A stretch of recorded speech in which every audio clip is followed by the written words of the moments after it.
welcome to Miss Music, or welcome back to Miss Music if you've been here before. Normally I'm very, very late when it comes to things like reviews, but I think this time I'm just a couple of weeks late. Roger Waters has just released a new live album from the This Is Not a Drill tour, but is it any good? Should you spend your time listening to this album and your money streaming this album? When Pink Floyd and Roger Waters parted ways, both released albums, a momentary lapse of reason for Pink Floyd and the pros and cons of hitchhiking for Roger Waters. And both of these albums hinted at Floyd's sound before the bands moved, I think, in very different directions, never really capturing that Pink Floyd sound again, neither band. Personally, I always felt Waters was less interested in performing Floyd's old catalogue. If it had been more commercially viable, he might have happily moved on to focus entirely on his solo work.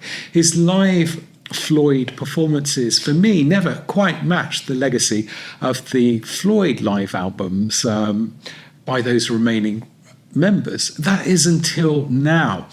I don't know if you agree, but I think This Is Not a Drill feels like Waters finally reclaims those songs, making them his own once again. For instance, the typical crowd-pleasing finale of Comfortably Numb always, I felt out of place when Waters performed it solo. It was simply a shadow of the Floyd version. But this time, and I really think this is really clever, Waters reimagines the song, opening with it rather than using it to close the show. And he delivers this kind of brilliant new take on the song. This version of Comfortably Numb eschews that iconic Gilmour guitar solo, and you can't really match that, can you? But it does it in a really clever way. It replaces it with a kind of very haunting vocal, which is reminiscent of the great Gig in the Sky. The mood is much darker, much more menacing. It's filled with sirens, sounds of devastation, and electronic squeals that echo Floyd's 1971 album, Echoes. And again, I think that callback is nice. This Is Not a Drill is a dark, poignant album, much like the concert was, full of tension and dread, with war machines and sirens woven between the tracks. And Waters gives a new lease of life to Floyd classics, playing them as if he owns them rather than he's borrowed them. Instead of simply rehashing Dark Side, Animals, or The Wall, he injects fresh insight and emotional weight into these songs. But Waters also wields his solo material effectively. Tracks like The Powers That Be, The Bravery of Being Out of Range, and Is This the Life We Really Want, pack a punch alongside the Floyd classics, reminding us, I think, of his enduring creative force. I listened recently again to Radio Chaos, and it's actually a really good album. Compared to his previous live album, Us and Them, I didn't get to see that concert, but it looked great.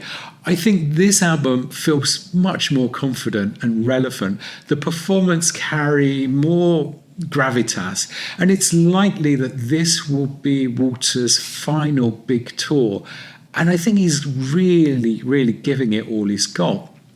I think one common critic is whether Waters is singing live or if some of the vocals are pre-recorded. And to be honest, at the concert, this didn't really bother me.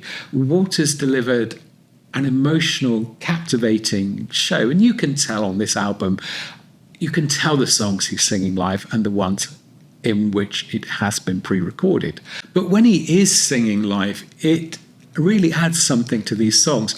At 79, his voice is kind of gravelly and raw, more profound and expressive than in past recordings. And his rendition of Wish You Were Here is particularly moving, now full of a kind of poignant emotion and the pain of lost friendships, sung in this quite frail voice. If this was Waters' farewell concert, then I think he goes out with a bang.